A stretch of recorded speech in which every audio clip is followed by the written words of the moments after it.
अस्सलामुअलैकुम दोस्तों, एक बार फिर आप सबको यूपी टीचिंग एकेडमी में खुशामदीद। चले दोस्तों, अपने लेक्चर को आगे ले जाते हैं। पिछले लेक्चर में जैसा कि आप सबको पता है कि मैंने क्रोमोसोम के म्यूटेशंस के बारे में बात की कि क्रोमोसोम के नंबर में म्यूटेशंस आ जाए, फिर उनके स्ट्रक्चर में अगर म्यूटेशन आ जाए तो क्या क्या होता है। ठीक है दोस्तों, जैसा कि आपको पता है कि मैंने जब म्यूटेशन की टाइप्स को एक्सप्लेन किया था तो हमने कहा था कि on the basis of origin, on the basis of mechanism, और फिर बाद में हमने कहा था कि on the basis of location कि किस जगह म्यूटेशन हो रही है। तो on the basis of location हमने कहा था कि अगर क्रोमोसोम में म्यूटेशन हो रहे हो तो किस तरह होंगे, और फिर मैंने कहा था कि अगर डीएनए या जीन्स में म्यूटेशन होंगे तो किस तरह होंगे। तो उसको अब हम डिस्कस करने जा रहे हैं इस लेक्चर में। लेक्चर किस बारे में है? लेक्चर इस बारे में है कि अगर जीन या डीएनए में म्यूटेशंस आते हैं तो किस तरह होंगे। ठीक है दोस्तों, इनके टाइप्स क्या है, उनके वजूहात क्या है। चले लेक्चर को आगे ले जाते हैं। अगर आपने ये पिछले लेक्चर्स नहीं देखे हैं और पहली मर्तबा आप इस लेक्चर को देख रहे हैं तो इन सारे वीडियोस तकरीबन 5-7 वीडियोस मैंने किए हैं म्यूटेशन पर, जो कि बहुत ही डिटेल के साथ मैंने एक्सप्लेन किया है। उन सारे वीडियोस के जो डिस्क्रिप्शंस हैं वो मैं नीचे आपको दे रहा हूँ। उन सारे के लिंक्स जो है वो मैं डिस्क्रिप्शन में दे रहा हूँ। आप डिस्क्रिप्शन में उनके लिंक्स चेक करके देख सकते हैं और उन वीडियोस को देखें ताकि म्यूटेशन का कंसेप्ट आपको पहले से ही याद हो जाए। ठीक है दोस्तों, तो जाते हैं और अपने लेक्चर का आगाज करते हैं। मैं यहाँ ऊपर लिख देता हूँ जीन म्यूटेशन, जीन और डीएनए म्यूटेशन। ठीक है दोस्तों, आज का आपका हमारा टॉपिक ये है कि जीन या डीएनए में अगर म्यूटेशन आ जाए तो इसका मतलब क्या है। देखिए दोस्तों, आपको तो पता है कि डीएनए एक लीनियर पॉलीमर ऑफ न्यूक्लियोटाइड्स है। क्या है दोस्तों?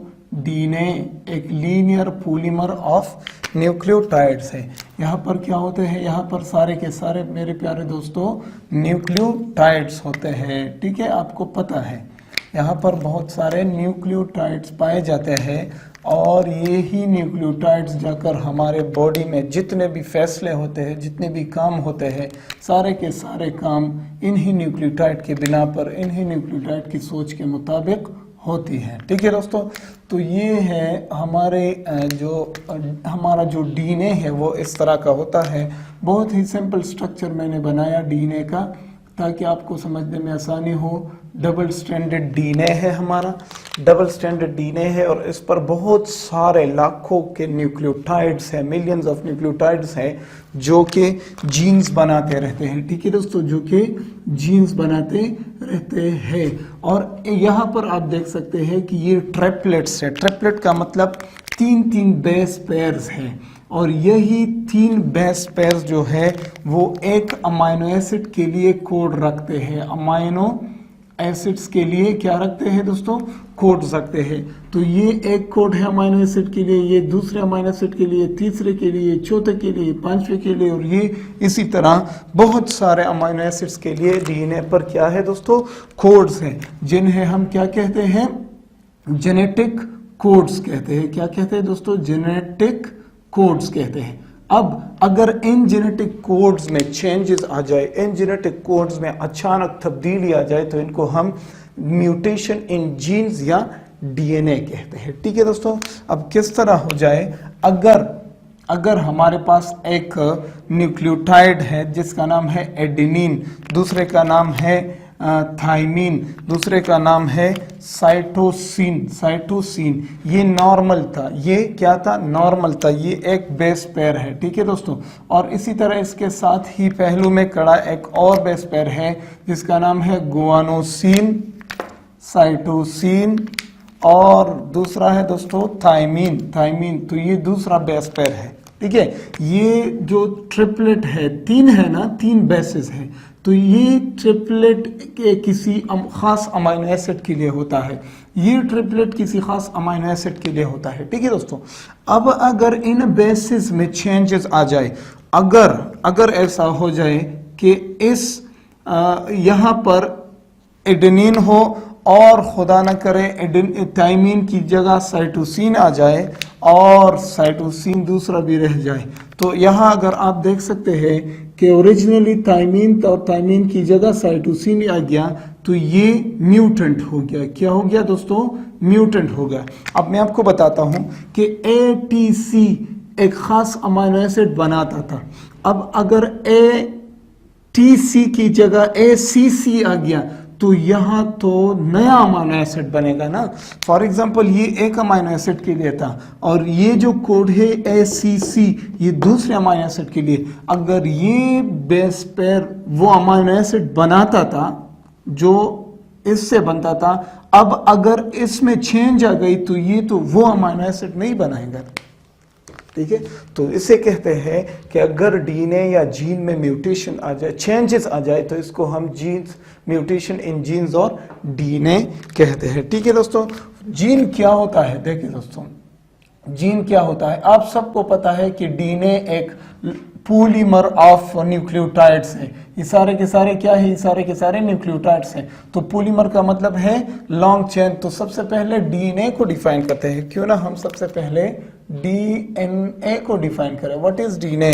सिंपल अल्फाज में अगर मैं लिखूं कि it is a polynucleotide chain, polynucleotide chain है। डीएनए क्या है? सिंपल अल्फाज में दो अल्फाज अगर आप को याद रखने हैं तो पॉलीन्यूक्लियोटाइड चेन, पॉली मीन्स बहुत सारे न्यूक्लियोटाइड, ये है adenine, thymine, cytosine, guanine, cytosine, thymine और इसी तरह तकरीबन 4 जो है वो रिपीट होते रहते हैं। तो एक लंबा चेन है। तो इसे हम क्या कहते हैं दोस्तों?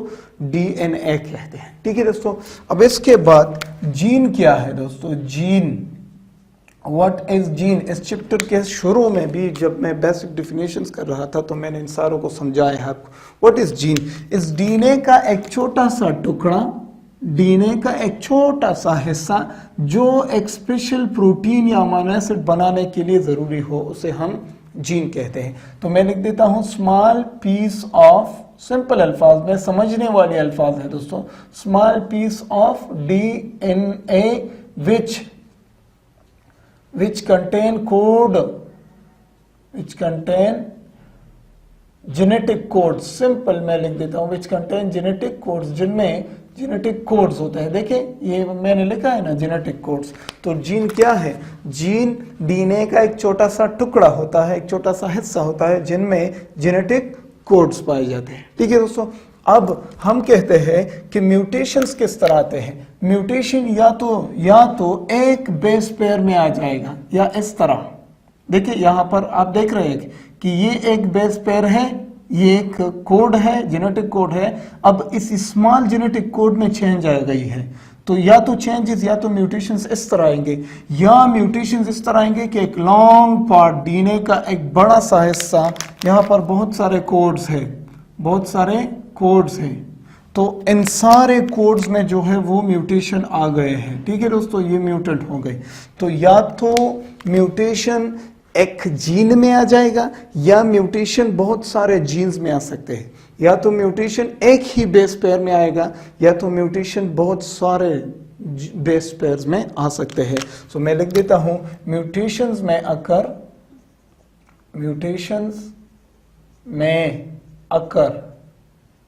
in one base pair or it may also occur mutation may also occur in large portion of DNA, large portion of DNA, sorry DNA के बड़े हिस्से में भी म्यूटेशन हो सकता है। ठीक है दोस्तों, अब आपको पता है कि म्यूटेशन के काजेस क्या है। चले, अगर आपने पिछले लेक्चर्स देखे हैं तो आपके जहन में जल्दी ये बात आ गई होगी कि म्यूटेशन के काजेस जो है वो म्यूटेजेंस है, जो मैंने दूसरे लेक्चर में इसके बारे में आपको कहा था कि म्यूटेजेंस क्या है। इंट्रिंसिक म्यूटेजेंस, एक्सट्रिंसिक म्यूटेजेंस होते हैं और ये सारे क्या होते हैं? फिजिकल एजेंट्स और केमिकल एजेंट्स, इनके बारे में मैंने आपको समझाया है। तो काजेस में लिख देता हूं, शॉर्टली मैं लिख देता हूं यहां पर म्यूटेजेंस। म्यूटेजेंस इसके सारे काजेस हैं, और म्यूटेजेंस यहाँ मैंने समझाया है आपको। ठीक है, अब आगे जाते हैं और जीन म्यूटेशन या डीएनए म्यूटेशन के टाइप्स को पढ़ते हैं कि इसके कितने टाइप्स है। सबसे पहले जो है जीन म्यूटेशन का सबसे पहला जो टाइप है वो है point mutation. Number 1 point mutation. ठीक है दोस्तों, so what is point mutation? Point mutation क्या है? अगर एक सिंगल बेस में म्यूटेशन आ जाए तो इसको हम पॉइंट म्यूटेशन कहते हैं। ठीक है दोस्तों, फिर समझाता हूं। यहीं पर मैंने समझाया है कि अगर एक सिंगल बेस पेयर में म्यूटेशन आ जाए तो इसको हम पॉइंट म्यूटेशन कहते हैं। आगे जाकर एग्जाम्पल के थ्रू समझाता हूं। ठीक है, तो यहां लिख देते हैं mutation in single base pair in a single base pair is called point mutation. For example, अब दूसरी अहम बात क्या है, मैं रेड कलर के साथ लिख देता हूं। ये बात याद रखने की है कि पॉइंट म्यूटेशन, अगर आपसे कोई पूछे कि कब आएगी पॉइंट म्यूटेशन, तो ये म्यूटेशन ज्यादातर डीएनए रेप्लिकेशन के दौरान आती है। तो it occurs during DNA replication. ज्यादातर पॉइंट म्यूटेशन जो है वो डीएनए रिप्लिकेशन के दौरान आती है। ठीक है दोस्तों, अब मिसाल फॉर एग्जांपल के थ्रू समझाते हैं। फॉर एग्जांपल, अगर एक कोड है मेरे पास, अगर एक डीएनए का एक हिस्सा मेरे पास है, ये डीएनए का एक हिस्सा है, और इस पर जो बेस पेयर्स है वो है यहाँ टी फिर टी। मिसाल है, हम एग्जाम्पल के थ्रू अपने आप को समझाते हैं। यहाँ पर है TA, फिर दूसरा पैर है CTG, और फिर अगर तीसरा पैर है CAG। तो ये तीन जो है मैंने बनाए हैं। अब अगर ऐसा हो जाए कि डीएनए रिप्लिकेशन के दौरान जब एंजाइम आकर इन बेस पेयर्स को रीड करते हैं, ठीक है दोस्तों, ये एक एंजाइम है और ये आकर इन बेस पेयर्स को क्या कर रहा है, रीड कर रहा है। ठीक है, तो ये एंजाइम जो है ये डीएनए रिप्लिकेशन कर रहा है। ठीक है, डीएनए को डबल करने की कोशिश कर रहा है। ठीक है, तो यहाँ पर ये लिखाई करेगा तो उन बेस पेयर्स को लिखना शुरू करेगा। तो इसने ऐसा किया कि यहाँ पर इसने रखा TAA, इस पहले कोड के इसने रीड किया, और इसने रखा TAA को रीड किया। फिर इसने ऐसा किया कि यहाँ पर CCG को और रिप्रेजेंट किया। इसने लिखा कि ये जो डीएनए, ये जो कोडान है ये CCG है। अब मैं आपको मिस्टेक बताता हूं कि मिस्टेक कहाँ हुआ है। फिर तीसरा कोड इसने रीड किया CAG, ये सारे तीन कोड्स इसने रीड किए। अब देखिए, ये जो एंजाइम था, इस एंजाइम ने रीडिंग स्टार्ट किया, पहले T को T से, फिर A से, फिर यहाँ A। तो ये एक बेस पेयर को इसने रीड किया। फिर दूसरे बेस पेयर को रीड करते वक्त पहले वाला जो था न्यूक्लियोटाइड C था, साइटोसिन, दूसरा वाला थायमीन, लेकिन गलती से इसने थायमीन की जगह साइटोसिन को लगाया। ठीक है, ओके। फिर ग्वानोसिन, फिर साइटोसिन, फिर एडेनिन, फिर ग्वानोसिन, इसी तरह। तो अगर आप देखें तो एक खास पॉइंट पर इस एंजाइम से गलती हो गई, इस एंजाइम से एक स्पेशल पॉइंट पर गलती हो गई है। और गलती क्या है, इसने रीडिंग की तो रीडिंग के दौरान इसने TAA, फिर क्या कहा था दोस्तों, CCG, और फिर CAG। ये नया डीएनए इसने बनाया। अब जब नया डीएनए बनाया तो उसने इस सिंगल पॉइंट पर जो है वो एक गलती की। ठीक है, और T के बजाय, थायमीन के बजाय इस एंजाइम ने साइटोसिन लगाया। तो ये जो नया डीएनए बना, ये जो नया डीएनए बना, ये म्यूटेंट डीएनए है। ये क्या है दोस्तों, ये म्यूटेंट डीएनए बना। तो एक सिंगल पॉइंट पर गलती हुआ है। मैंने कहा mutation in single base pair, एक सिंगल बेस पेयर पर गलती हो गई, म्यूटेशन आ गई, तो इस तरह के म्यूटेशन को हम पॉइंट म्यूटेशन कहते हैं। ठीक है दोस्तों, अब पॉइंट म्यूटेशन के दूसरे अक़साम है, इसके सब टाइप्स है। ठीक है दोस्तों, तो इनके सब टाइप्स को पढ़ते हैं। व्हाट आर सब टाइप्स ऑफ पॉइंट म्यूटेशन, सब टाइप्स। तो इसके सब टाइप्स में से सबसे पहला जो है वो है साइलेंट म्यूटेशन या silent point mutation, silent mutation. ठीक है, अब साइलेंट म्यूटेशन क्या है? साइलेंट म्यूटेशन इसे कहते हैं दोस्तों, गौर से देखिए कि अगर बेस पेयर में चेंज आ जाए, बेस पेयर में चेंज आ भी जाए तो भी वही प्रोटीन बनेगा जो पहले से बनने वाला था। देखिए मैं आपको समझाता हूं, फिर बाद में हम क्या लिखते हैं, डिफिनेशन लिखते हैं। अगर एक कोड है जिसका जो है CGC और ये कोड एक प्रोटीन, एक अमीनो एसिड बनाएगा जिसका नाम है आर्गिनिन। CGC क्या बनाता है? आर्गिनिन अमीनो एसिड बनाता है। और ऐसा हो जाए कि जीन में म्यूटेशन आ जाए, इस बेस पेयर में म्यूटेशन आ जाए और इस CGC की जगह लिखा जाए CGA, अगर आ जाए CGA तो भी CGA भी हमारे साथ इसी आर्गिनिन को बनाता है। तो यहाँ पर म्यूटेशन तो आ गई है दोस्तों, लेकिन जो प्रोडक्ट है इस बेस पेयर का, इस कोड का जो प्रोडक्ट है वो प्रोडक्ट चेंज नहीं हुआ। CGC भी आर्गिनिन बनाता है, CGA भी आर्गिनिन बनाता है। चुपके से क्या गई है, म्यूटेशन आ गई है, लेकिन प्रोडक्ट वही है। तो इस तरह के म्यूटेशन को हम साइलेंट म्यूटेशन कहते हैं। ठीक है, तो साइलेंट म्यूटेशन क्या है? साइलेंट म्यूटेशन का डिफिनेशन हम ऐसा करते हैं कि बेस पेयर में, सिंगल बेस पेयर में चेंज आ जाए but the code for the amino acid is the same, लेकिन जो अमीनो एसिड इस कोड से बनता है वो अमीनो एसिड जो है वो वही अमीनो एसिड होता है। ठीक है दोस्तों, तो डिफिनेशन करते हैं कि सिंगल न्यूक्लियोटाइड, अगर सिंगल न्यूक्लियोटाइड जो है, अगर single nucleotide base pair mutant हो जाए या अल्टर हो जाए, इन silent mutation when single nucleotide base pair is Altered and but, या हम लिखते हैं but amino acid is not changed. इस तरह के म्यूटेशन को हम पॉइंट साइलेंट म्यूटेशन कहते हैं। ठीक है दोस्तों, दूसरा इसका टाइप है मिसेंस म्यूटेशन, MISSENSE, मिसेंस म्यूटेशन। अब मिसेंस म्यूटेशन क्या है दोस्तों? मिसेंस म्यूटेशन ये है कि अगर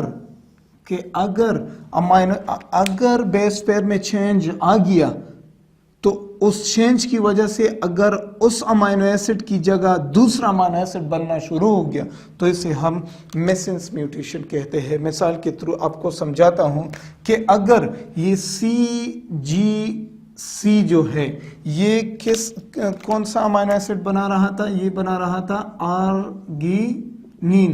अगर ये CGC आर्गिनिन बना रहा था और अचानक इस CGC की जगह म्यूटेशन हो गई और हो गई GGC, देखिए एक C की जगह एक G आ गई, तो पॉइंट म्यूटेशन है ना, एक बेस पेयर में म्यूटेशन हो रहा है।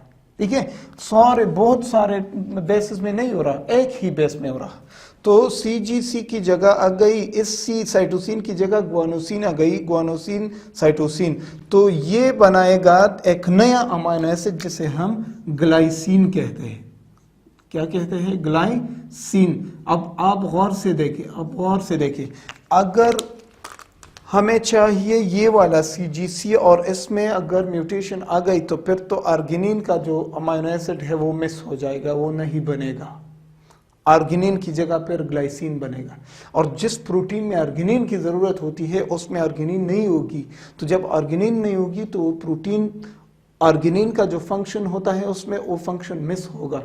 तो इस तरह से जो नए प्रोटीन्स बनते हैं वो प्रोटीन्स जो है वो काम के प्रोटीन्स नहीं होंगे, फंक्शन पूरी तरह नहीं कर सकेंगे। तो अगर ऐसा म्यूटेशन हो जाए यहाँ पर के बेस पेयर चेंज हो जाए लेकिन अमाइनो एसिड, इससे जो बनने वाला अमाइनो एसिड है वो चेंज ना हो जाए, तो इस तरह के म्यूटेशन को साइलेंट कहते हैं।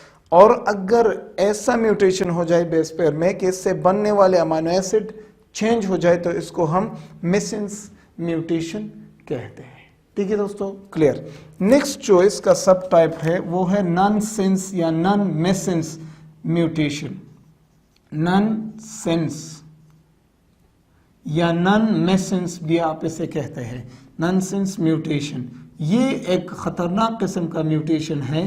क्या है दोस्तों कि डीएनए में किसी खास जगह पर एक ऐसा म्यूटेशन पाया जाता है। चलो इससे पहले मैं आपको एक और चीज़ के बारे में बताता हूं कि आपको फिर बाद में इसे समझने में बहुत ही आसानी होगी। देखिए दोस्तों, गौर से देखिए, मैं आपको एक बात समझाता हूं। जब डीएनए से, अगर ये डीएनए है और इस डीएनए से मैसेंजर आरएनए बन गया, ये एक क्या है, mRNA है। ठीक है दोस्तों, तो ये mRNA जाकर इसे कौन रीड करना शुरू करता है, इसे राइबोसोम रीड करना शुरू कर देता है। ये हमारा जो है राइबोसोम। अब इसने अपने हाथों में क्या पकड़ा हुआ है, इस मैसेंजर आरएनए को पकड़ा हुआ है। तो इस मैसेंजर आरएनए पर दो अहम चीजें होती है। एक होता है स्टार्ट कोडान, स्टार्ट कोडान। तो ये जो राइबोसोम है हमारा, ये क्या है, ये राइबोसोम है। तो ये राइबोसोम देखता है कि स्टार्ट कोडान कहाँ है, मुझे कहाँ से शुरू करना है, कौन सा अमाइनो एसिड पहले लगाना है। तो जब स्टार्ट कोडान पर इसकी नज़र लगती है तो ये वहीं से शुरू करता है। फॉर एग्जांपल यहाँ पर स्टार्ट कोडान है तो इसने यहाँ से रीडिंग शुरू किया, और फिर आखिर में एक ऐसा जगह आता है कि उस पर क्या होता है, स्टॉप कोडान। फॉर एग्जाम्पल ये ब्लैक जो है ये स्टॉप कोडान है, स्टॉप कोडान। तो अगर देखिए दोस्तों, देखिए ये एक लंबा मैसेंजर आरएनए था, यहाँ पर स्टार्ट कोडान, फिर बाद में आगे जाकर इसने कोडान को रीड किया और आहिस्ता आहिस्ता क्या बना रहा है, अब बताए, प्रोटीन बना रहा है। यहाँ पर प्रोटीन बन रहा है। ठीक है, तो जब ये इस स्टॉप कोडान के करीब आ जाए और इसने स्टॉप कोडान को रीड किया तो यहीं पर जो है प्रोटीन बनाना टर्मिनेट हो जाएगा। ये इस तरफ से, इस स्टॉप कोडान से आगे जितने भी कोडान होंगे उन सारों को इग्नोर करेगा बस, और प्रोटीन नहीं बनाना। यहीं पर बात को ख़त्म करो। तो स्टार्ट से लेकर स्टॉप तक, स्टार्ट कोडान से लेकर स्टॉप कोडान तक ये रीड करेगा, और इस तरफ उस तरफ जितने भी बेस पेयर्स मौजूद होंगे उनको ये रीड नहीं करेगा। इस तरह प्रोटीन सिंथेसिस होता है। ठीक है, तो स्टार्ट कोडान से स्टॉप कोडान तक ये रीड करता है, और आगे पीछे जितने भी बेस पेयर्स होते हैं उनको रीड नहीं करता। ठीक है दोस्तों, listen carefully. For example, normally अगर हमें एक प्रोटीन चाहिए जिसमें जो है 5 अमाइनो एसिड्स हो। कितने अमाइनो एसिड, 5 अमाइनो एसिड्स हो। तो ये लो दोस्तों, 5 अमाइनो एसिड्स के लिए 5 बेस पेयर्स। यहाँ पर स्टार्ट कोडान है, स्टार्ट, और यहाँ पर जो है वो स्टॉप कोडान है। ठीक है, तो this is start and this is stop codon. ठीक है, तो देखें जो राइबोसोम है वो यहाँ से रीडिंग करना शुरू करेगा। तो उसने एक अमाइनो एसिड को उठाया, फिर बाद में दूसरे अमाइनो एसिड को उठाया, इनके दरमियान बॉन्ड बना लिया, फिर तीसरे अमाइनो एसिड को उठा लिया, इनके दरमियान बॉन्ड बनाया, फिर चौथे को उठा लिया, और फिर 5वें को उठा लिया, तो इसके दरमियान बॉन्ड को बनाया, और ये लो भाई आपका प्रोटीन जो है वो बन गया। ठीक है, तो स्टार्ट से स्टॉप तक चला गया, और फिर बाद में जितने भी अगर बाद में जितने भी कोडान मौजूद हो तो इनको वो रीड नहीं करेगा।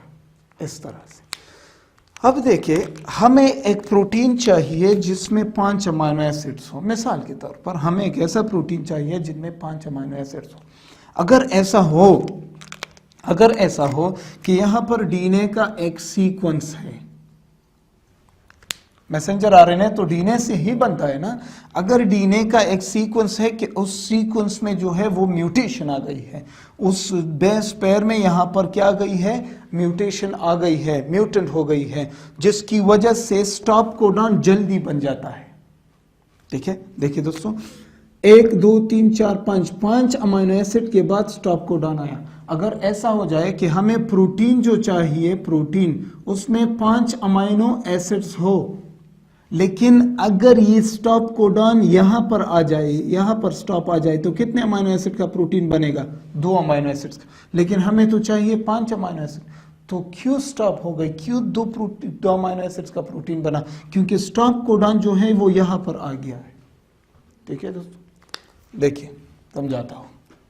लो, हमारे पास डीएनए का एक बेस पेयर, मैं आपको यहां पर चंद बेस पेयर बनाता हूं, फिर आपको बताता हूं कि क्या हो रहा है। ठीक है, यहां पर अगर हमारे पास है TTC, थायमीन थायमीन साइटोसिन, फिर दूसरा बेस पेयर है हमारे पास TTT, थायमीन थायमीन थायमीन, फिर तीसरा जो है हमारे पास वो है एडेनिन थायमीन साइटोसिन। ठीक है, और फिर चौथा अगर है तो वो हमारे पास है TCC, थायमीन साइटोसिन साइटोसिन। ठीक है, ये वो डीएनए है मेरे प्यारे दोस्तों जिसमें म्यूटेशंस हुए हैं, जिसमें एक बेस पेयर में जो है वो म्यूटेशन हुआ है। तो अब क्या होगा, देखिए दोस्तों, जब मैसेंजर आरएनए बन रहा होगा, जब मैसेंजर आरएनए बन रहा होगा, तो आप अब देखिए गौर से, इस थायमीन की जगह क्या आ जाएगी, एडेनिन एडेनिन गुआनिन, AAG आ जाएगी। ठीक है दोस्तों, AAG, फिर थायमीन थायमीन थायमीन की जगह आ जाएगा AAA, एडेनिन एडेनिन एडेनिन। ठीक है, ये आपको पता है। फिर इस बेस पेयर में जो है वो म्यूटेशन हुआ है। अब इसकी वजह से क्या होगा आप देखें। फिर अगर मैं कहूं कि एडेनिन की जगह थायमीन, एडेनिन की जगह थायमीन, फिर थायमीन की जगह एडेनिन की जगह अगर आरएनए बना रहे हैं तो एडेनिन की जगह यूरेसिल आ जाएगा। फिर थायमीन की जगह अगर हम कहें एडेनिन लग जाएगा, और साइटोसिन की जगह गुआनोसिन लग जाएगा, तो UAG एक कोड बना। और यहाँ पर जो है हम क्या कर रहे हैं, थायमीन की जगह एडेनिन लगाएंगे और फिर साइटोसिन की जगह गुआनोसिन लगाएंगे, एडेनिन AGG लग जाएगा। ठीक है, इस तरह से। अब देखिए दोस्तों, ये एक कोड है, यूनिवर्सली इसे हम स्टॉप कोड कहते हैं, स्टॉप कोड, कोडॉन। ठीक है, तो देखिए ये मैसेंजर आरएनए हमने बनाया। अब अगर इस मैसेंजर आरएनए को राइबोसोम रीड करेगा तो इसमें स्टॉप कोडॉन जो है वो पहले आया है, यानी प्रोटीन के कंप्लीट होने से, प्रोटीन के कंप्लीट बनाने से पहले जो है वो स्टॉप कोड आ गया। अब मैसेंजर आरएनए तो इन दोनों को रीड करेगा और यहां जब पहुंच गया तो प्रोटीन बनाना बंद। ठीक है, तो अब बताइए क्या प्रोटीन का वो जो नॉर्मल प्रोटीन बन रहा था, हमें 50 अमीनो एसिड्स का एक प्रोटीन चाहिए था, तो क्या 50 अमीनो एसिड्स का प्रोटीन बनेगा? नहीं, 2 अमीनो एसिड्स बन गए। फॉर एग्जांपल अगर यहां देखिए 2 अमीनो एसिड्स का प्रोटीन बन गया और फिर स्टॉप कोडॉन आ गया तो उसने बनाना छोड़ दिया, तो हमें तो चाहिए 50 अमीनो एसिड्स का प्रोटीन है, लेकिन राइबोसोम हमारे लिए दे रहा है 2 अमीनो एसिड्स का प्रोटीन। क्यों? क्योंकि स्टॉप कोडॉन जल्दी जल्दी आ रहा है। तो एक ऐसा म्यूटेशन जिसमें डीएनए में ऐसा म्यूटेशन हुआ है, डीएनए के बेस पेयर में ऐसा म्यूटेशन हुआ है जिसकी वजह से बार बार स्टॉप कोडॉन बन रहे हो, बार बार स्टॉप कोडॉन बन रहे हो, इस तरह के म्यूटेशन को हम नॉनसेंस म्यूटेशन कहते हैं। क्यों? क्योंकि इसकी वजह से जो प्रोटीन बनते हैं वो काम के प्रोटीन नहीं होते, काम नॉनसेंस वाले प्रोटीन होते हैं, हमें कोई फायदा नहीं देते। इस तरह की बीमारी, ये जो है ये अक्सर थैलेसीमिया और इस तरह के दूसरे बीमारियों में देखा गया है कि प्रोटीन का स्ट्रक्चर जो है वो पूरा नहीं बनता, उनके डीएनए में, उस तरह के बच्चों की डीएनए में जो है वो क्या होती है, म्यूटेशंस होती है। ठीक है दोस्तों, तो ये थी सब टाइप्स ऑफ पॉइंट म्यूटेशन। ठीक है, silent mutation, missense mutation, nonsense mutation या नॉन मेसेंस म्यूटेशन, उम्मीद करता हूं कि आप इसको समझ गए होंगे। अब नेक्स्ट हम इस जीन म्यूटेशन के दूसरे टाइप को डिस्कस करेंगे, जिसे हम फ्रेम शिफ्ट म्यूटेशन कहते हैं, फ्रेम शिफ्ट म्यूटेशन, और उसके दो टाइप्स है। तो इंशाल्लाह अगले लेक्चर में देखते हैं उसको, ठीक है। तो देखते रहिए यूपी टीचिंग एकेडमी। अल्लाह हाफिज़।